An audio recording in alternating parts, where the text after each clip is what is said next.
Russian President Vladimir Putin is ordering the expansion of his military by up to 137,000 troops. A recruitment drive is reportedly underway around the country with large cash incentives. Moscow is believed to have suffered heavy battlefield losses in the war in Ukraine. Meanwhile, the Zaporizhzhia nuclear power plant, which is under Russian control in Ukraine, was temporarily cut off from the electrical grid yesterday, heightening fears of a catastrophe for the surrounding area. So we want to bring in Debora Patta now, who is in Kyiv, with more on all of this. First off, let's start with the power plant. What's the latest that we know about the power plant status? Well, Anne-Marie, we understand that Zaporizhzhia is back on. Essentially, what happened is that the power supply was disconnected from the grid temporarily. This is a very serious problem if that happens, because essentially it means that the main power supply, which is crucial in ensuring that nuclear fuel is cooled down, would be interrupted, and that could obviously cause serious problems. But this was briefly and temporarily disrupted, and we understand that it is back on.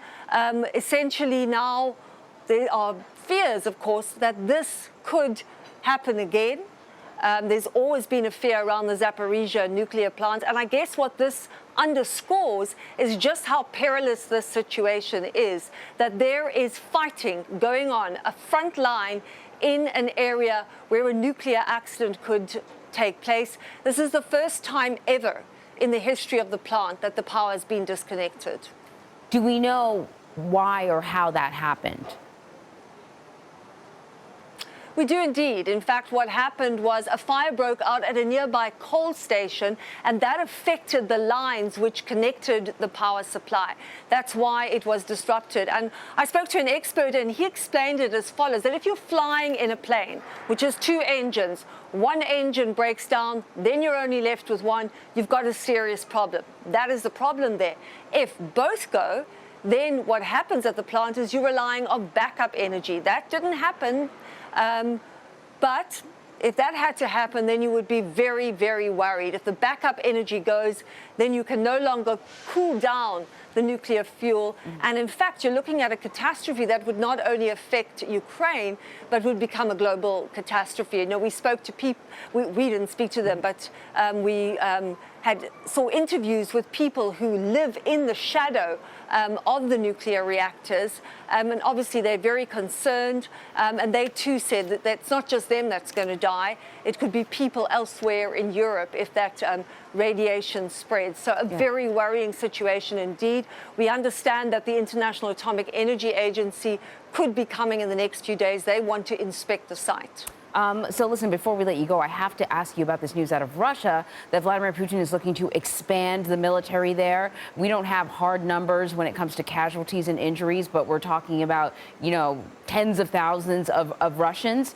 You know, you spoke to a Russian soldier who actually fled the country. What did he tell you about joining the military and how he felt?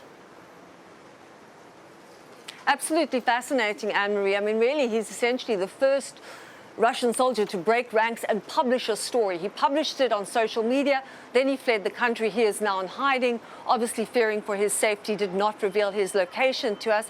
But he said when they went to war, when the shelling started on the 24th of February, they had no idea they were going to war. They had been told nothing. They thought they were just there to sort of do some peacekeeping. They'd come up from Crimea. They didn't even get orders. And then the shelling started. He said he thought it was NATO. It took him 10 days to realize there was no NATO. There were only Ukrainians. He said their weapons were outdated. They didn't have food. They didn't have water. They didn't have blankets. Remember how freezing it was in February. And it was so bad that soldiers started shooting themselves in the leg to escape the war so that they could go home and get compensation. It was only when he came out that he read about things like Bucha and said he was absolutely horrified. He was evacuated. He had an injury, not self-inflicted. And now he is revealing this information publicly, which is astounding because you don't get that very often. No, that is incredible. Debora, thank you very much.